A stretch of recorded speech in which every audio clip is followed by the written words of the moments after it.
welcome to the show. This week we're talking about undoing it. We're talking about fixing problems that you've created in yourself as a rider, maybe training habits in your horses. How do we fix the things that are actually us, not the horse? That's today on Discovering the Horseman Within. Now the sun is rising slowly on the mountain you must climb, and the trail that takes you closer to the source. And you dream about the moment when you leave it all behind and climb up on that one true horse. That one true horse, the perfect partner built to ride. One true horse, a bond that cannot be denied. You would search forever just to have the chance to take a ride on one true horse. I'm gonna take a ride on one true horse.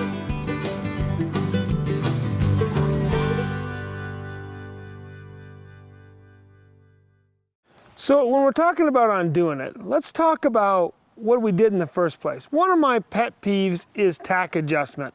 I think that it's one of those things that makes huge differences in horsemanship that people don't notice, they don't pay attention to. So actually, Kristen, I'm gonna have you step down off of this horse for a couple of minutes. And the first thing we're gonna do is talk about the bridle. I come over and I check this bridle, and what I see is I've got this bridle is adjusted on the 5th notch on this side, and it's adjusted on the 7th notch on this side.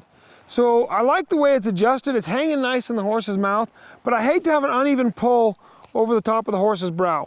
So I'm gonna pick that up a little bit, double check my count, make sure I've got where I want,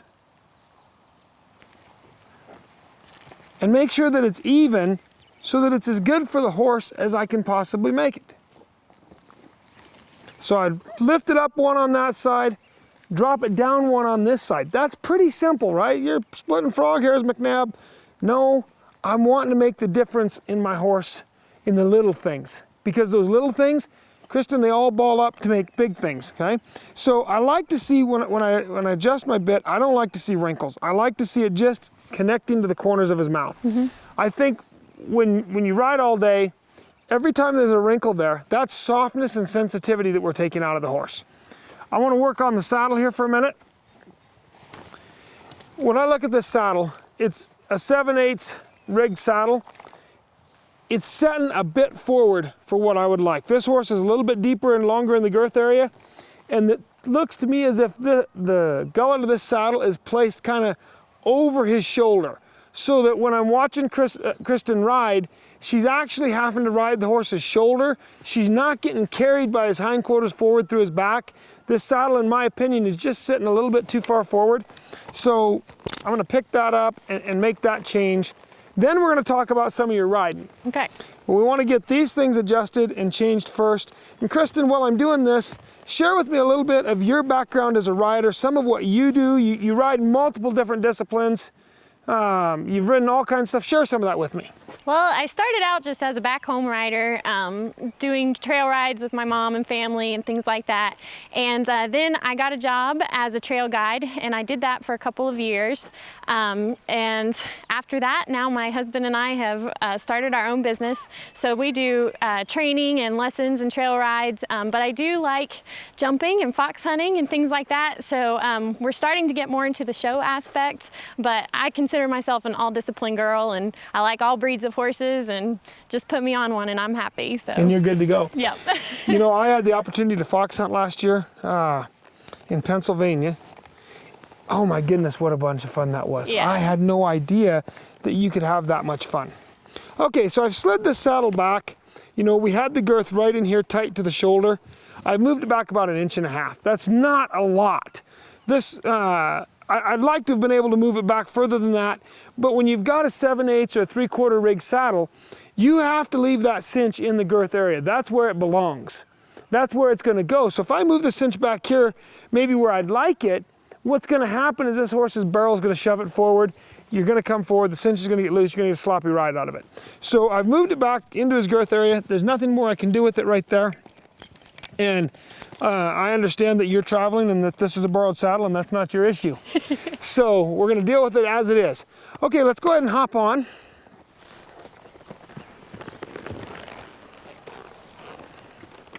Now what I'd like you to do, first of all, when we were talking prior to the show, you said, you know, I've got a couple of things that I really want to work on. I tend to have a weak left leg. Yes. Okay. What was some of the other things that you told me about?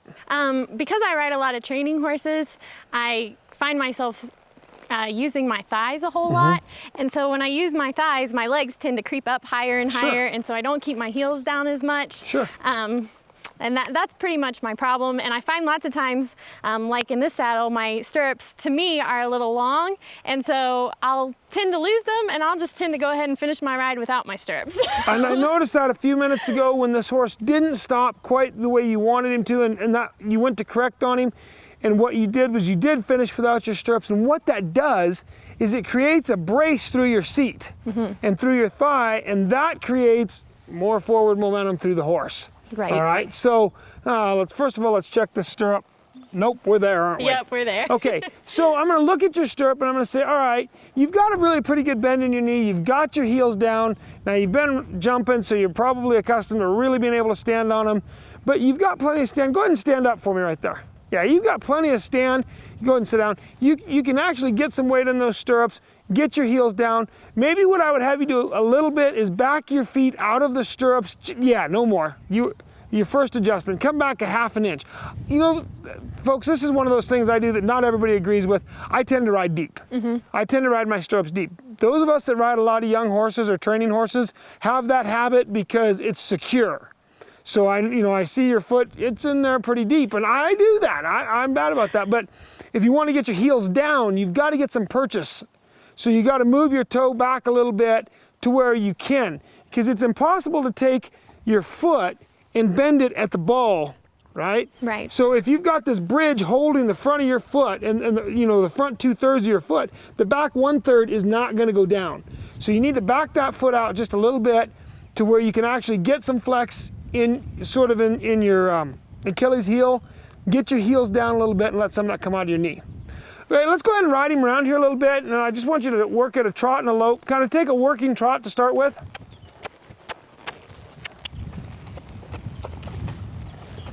Kind of just take a little bigger circle around me here. And like right there, your foot has come up to level. So I really want you to push those heels down. You know what we're gonna do? We're gonna go back to my childhood for a few days. I want you to get the reins in one hand, and I want you to grab the top of the saddle horn, and I want you to stand up. I want you to don't hold it. I want you to kind of stand up and trot him around here. All right, kick him up a little bit. You may have to use both hands to kind of rein him around here. Now, push your heels down and just stand there and ride like that for a minute. Now, when I was a kid, this is the way my dad made us ride every mile. We called this a cowboy trot. You stand up, and you notice the position your heels are in now? Yes. Because as you're standing, you're forcing those heels down. Now, I don't want your legs to change at all. Just go ahead and drop back down into your seat. Go ahead and take your second rein and ride this horse around. Now, as you ride him around, you notice he's kind of letting his nose fall out there. He's falling to his front end. You want to pick this horse up. If you're going over a fence, you need to pick this horse up. So I want you to go ahead and take some contact on him. And as you do, that's what I want to see. As you took that contact, you're just like I do. You're using the calf of your foot, but you're not pushing your heel back down. So really focus on that cowboy trot, shove that heel down. And what that's going to do is get you some depth in there, okay? Now, as you come forward into this stop, we're gonna come around here, and when you get over here, I want you to stop. So I want his nose soft, I want your heel down, I want you to sit your seat, and I want you to stop right there. Okay. What I'd like to have seen is a little more preparation. Right. I'd like to see from here to here, you getting this horse to come to that bridle. So take a little more hold of him, and if you need to, grab him with your legs, with both legs. Tell him, hey, come to that bit, come to class. We're not gonna lean on this rein. We're gonna get soft. Go ahead and take a hold of him a little more if you need to. There you go. Bridge those reins. Good, good. Keep there. Now go ahead and sit to that stop and stop it. Much better. You kept a lot of control. I wish we'd have been parallel to the cameras. They probably got a little angle of it. Back cinch is great because it's like using a carpenter's level, okay? So, and I know you don't ride with one a lot and that's okay, but in this scenario it worked really good for me. What's happening is your shoulders are dropping behind there. When you go to stop, you're going here, all right? And what happens is when you fall back, you lose control of your body. Your feet tend to go forward, and that's when your feet tend to come out of that stirrup. Okay. So what I want you to do is to, instead of taking your shoulders back, and this is a hard habit to break, I want you to start taking your hands here, right? Exactly. I want you to pull here and get that stop right in here. Okay. And then what happens is we're not lifting the horse's nose and shoving him on his front end. He gets to have a little bit better stop. We can keep our seat. I'm not worried about you trying to sit into a cutter slump because you don't ride that style of horse. I'm not trying to make you sit on a reiner. I just want you to get a nice, soft stop. All right, so ride him up and get those hands to come here and really focus on keeping your shoulders square and not dropping them back. Stay upright, keep your chin up, and come here. Okay? Now, what's gonna happen is you're gonna tend to pull forward with your body. That's the reverse of what we're already doing. So that's where you need to get those heels down underneath of you so that you're standing on your toes and you're just here. Okay? Okay. All right, great, Kristen, let's try it.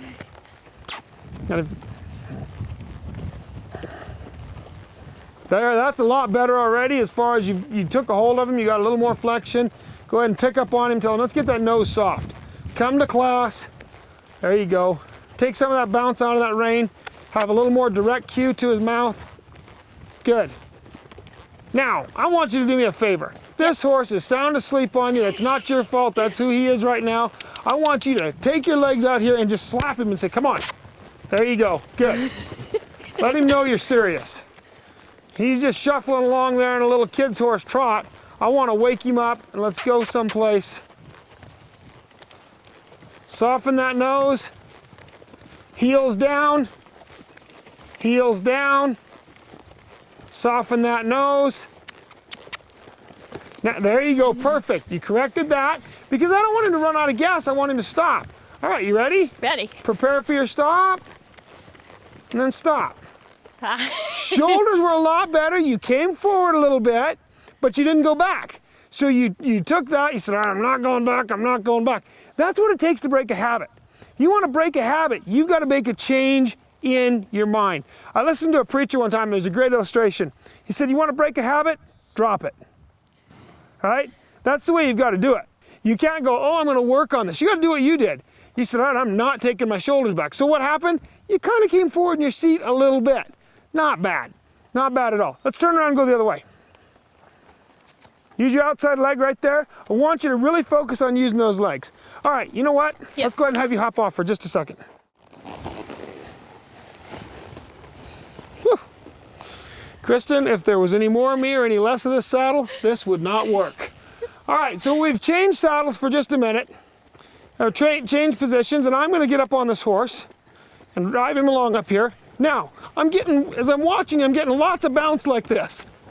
Look at my feet. Yeah. See how flat they are? Take that bounce out. Okay. Get those heels down.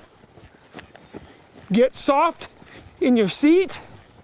Get a hold of this horse. Hey, we're gonna get soft. Drive him up here. We're gonna get soft and stop. Okay? Yeah. So the stop is there on this horse. But you want to take a hold of it and you want to make a real clearly defined difference in your seat when you come to the stop. How do I do that without going, ah? All right, you just stop that ride and you push those heels down and you stop that ride right there, all right? So keep that, try to soften your seat, take some of that bounce out. Things are going good. All right, you hop back up on. My goodness, that's not a very large saddle. Maybe the way to say that is, I'm larger than that saddle. All right, good job. You know, there's a lot more room for you in that saddle than there was me. All right, okay, let's get back to work. There you go. Good, back those toes out of those stirrups just a little bit. Now, did you notice as you backed him out, you kind of quit riding and he died for a second? Yeah. That's exactly what I want to have happen in the stop. Take a hold of that nose, get him softened up. So, hey, there we go. A lot of times people think staying soft on a horse means staying out of his mouth. No, that's not what that means. It means getting what you're asking for without ripping his face off. You still can take a hold of him, get him up into a frame. I like to ride a horse in a frame. I want this horse in a frame when I'm working. If I'm out chasing cows on the mountainside, he doesn't need to be in a frame until I touch him. But when I'm in here working, he needs to be in a frame. Good, all right, go to a stop. All right, that was kind of weak, it wasn't your fault, he tripped right then. Let's turn him around, take him the other way. Outside leg, use more leg in your turns. Okay. This is what I want you to work on. You ride a lot of young horses, you ride a lot of other people's horses. You tend to ride upper body, as you've said, you tend to ride through your hands. Mm-hmm. That is what's causing some of this weakness in your legs. So what I want to see you do is start using your legs for everything. Okay. Every time you make a turn, I want to come back a year from now and go, oh, Kristen, you're using your legs way too much. All right, you got to break that habit. All right, pick him up. Let's go to that trot. Let's go ahead and lift him up to a lope this direction. Come on, horse. There you go. Soften into that lope, bring him around here. Oh, where did that stirrup go? Where did that stirrup go? Goodness, goodness. All right, so what happened? She went, right? She did what all of us do when things tend to speed up. We get a little unstable in our seat. We go back to what's natural, which is that sort of fetal position. We come forward a little bit. Our legs come in, we grip. Ride bareback much? Sometimes, not a lot. Sometimes? That's typically a habit from people who ride bareback a lot because they're accustomed to gripping like that. And as you said, you ride a lot of young horses, you tend to want to be where you need to be. That's a habit I want to break. Okay. So back those toes up out of that stirrup. Let's go again.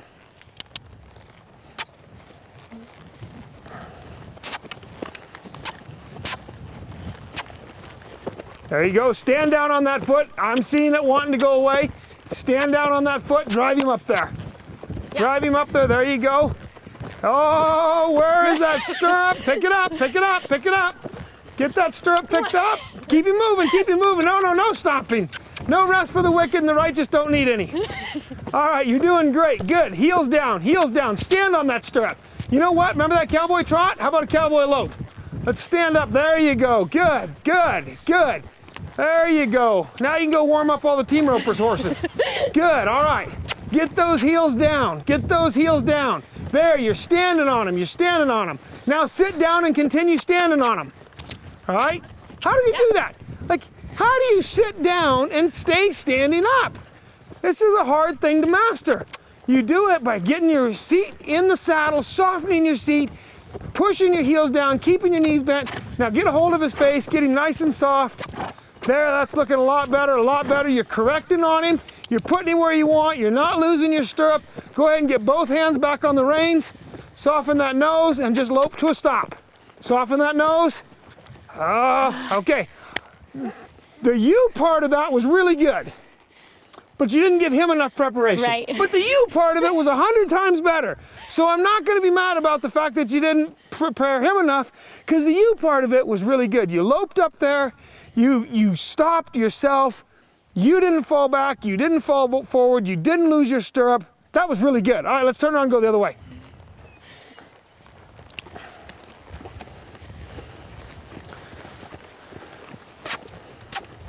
Drive him up there. Good, there you go. Good, you got serious. Let's practice that cowboy lope for a minute. Let's get up over that saddle, let's ride aggressively, let's ride assertively, ride like we know it now. Let's get sat back down. Push those heels down. This direction, you're going really good. Soften that nose, lope to that stop. Soften that nose, lope to that stop. A lot better. Again, the you part of that was really good. That was where I really wanted to see you be. You didn't lose a stirrup. That was really good. So Kristen's been riding her whole life. She's a good rider. These are little tiny things that we're picking on and changing. And really, I applaud you for being willing to come onto a television show and say, I want to change these little areas. That's what horsemanship is all about. Horsemanship is about being open-minded and being willing to change the lessons that we need to change in ourselves. And that's why we talked today about undoing it, is because lots of times it's us that's got this little issue that's tiny, it's not a big deal, but it stops us from getting the best performance we could get out of our horses. If you got any questions before we're done? I think we're good. I mean, I just know I have a lot of work to do now, so. Good deal. Well, Kristen, thank you so much. I so appreciate you coming and joining us and being here for this show. We do appreciate it. We sure appreciate you guys joining us. I look forward to hearing from you guys, and until next week, may God bless the trails you ride. For more information about Ken McNabb Clinics, appearances, and products, visit kenmcnabb.com. One true horse, the perfect partner built to ride. One true horse, a bond that cannot be denied. You would search forever just to have the chance to take a ride on one true horse. Gonna take a ride on one true